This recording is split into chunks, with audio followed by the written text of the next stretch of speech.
Assalamualaikum warahmatullahi wabarakatuh. Masih lagi di bawah tajuk solat jamak dan qasar untuk subjek ibadah. InsyaAllah pada hari ini kita akan belajar tentang yang pertama jenis-jenis solat jamak. Yang kedua contoh situasi solat jamak takdim.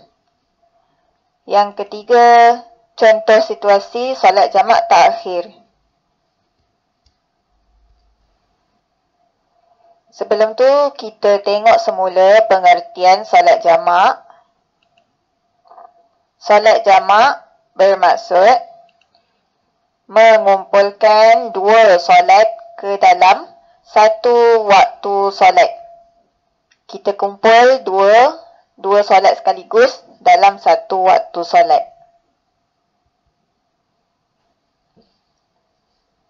Solat-solat yang boleh dijamakkan, tak semua solat boleh jamak. Kita tengok apa dia solatnya. Yang pertama, Zuhur boleh dijamakkan dengan Asar. Kemudian, Maghrib boleh dijamakkan dengan Isyak. Zuhur hanya boleh jamak dengan Asar. Zuhur dan Asar boleh jamak. Maghrib hanya dengan Isyak. Tak boleh Zuhur Isyak ataupun Zuhur Maghrib, tak boleh. Ataupun Asar Maghrib, Asar Isyak, tak boleh. Hanya Zuhur dan Asar, Maghrib dan Isyak. Jenis-jenis solat jamak. Ada dua jenis solat jamak. Yang pertama, jamak takdim. Yang kedua, jamak takhir.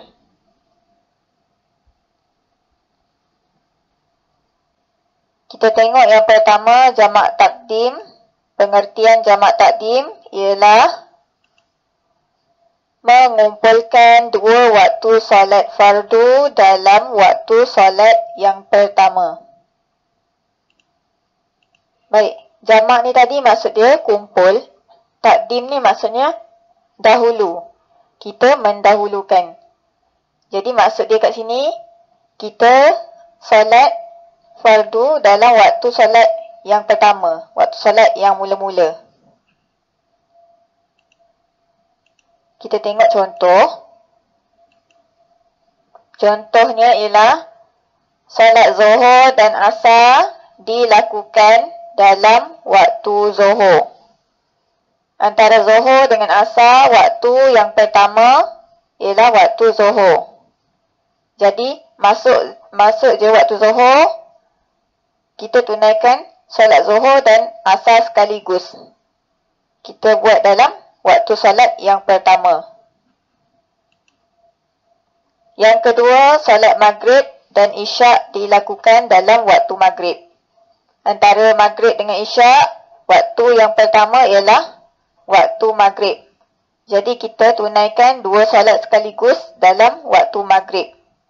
Kita mendahulukan solat Maghrib dengan Isyak buat sekaligus dalam waktu yang pertama, iaitu waktu Maghrib. Yang kedua, jamak takhir. Pengertian jamak takhir mengumpulkan dua waktu solat fardu dalam waktu solat yang kedua. Jamak ni maksud dia kumpul, takhir ni maksud dia kemudian. Jadi maksud dia dekat sini ialah dia kumpulkan dua waktu solat fardu ke dalam waktu solat yang kemudian, yang kedua.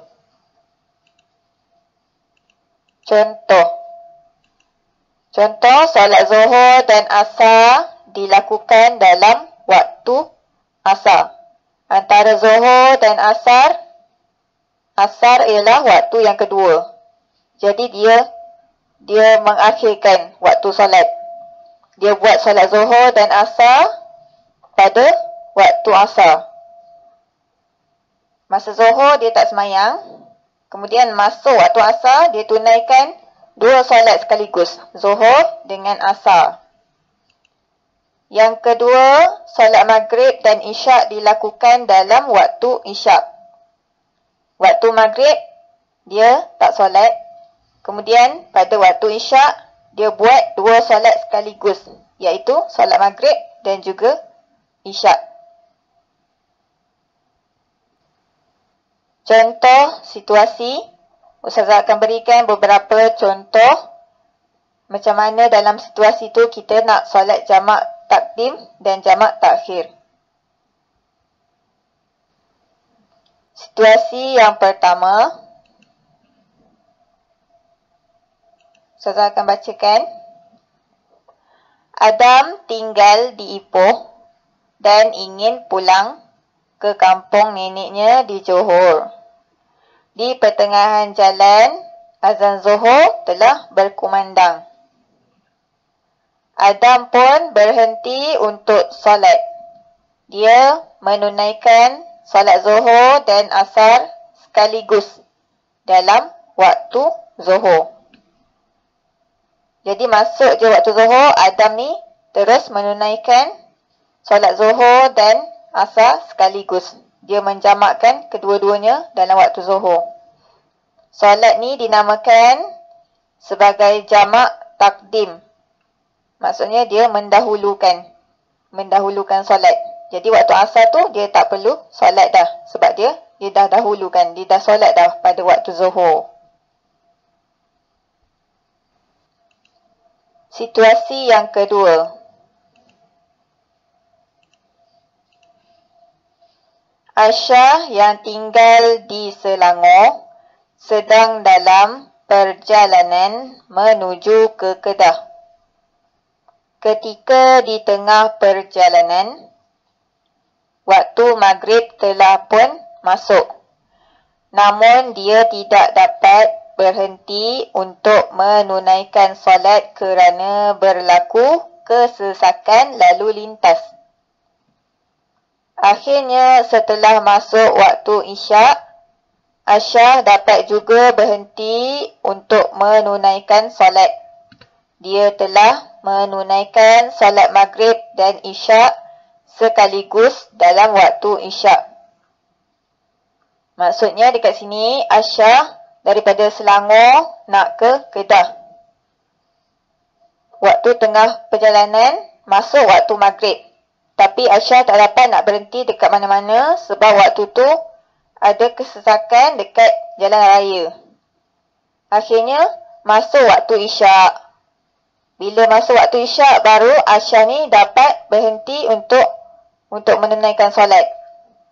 Dan pada waktu isyak ni dia telah mengerjakan 2 solat sekaligus. Masa maghrib tadi dia tak tunaikan solat maghrib.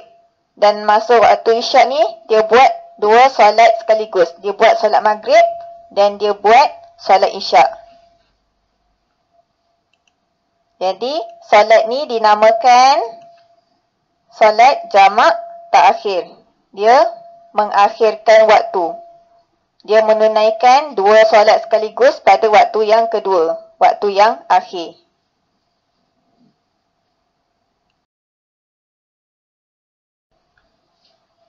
InsyaAllah pada minggu depan kita akan sambung tajuk syarat-syarat solat jamak.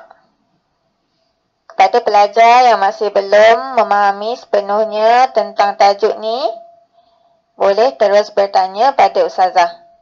Sekian, wabillahi taufiq wal hidayah. Assalamualaikum warahmatullahi wabarakatuh.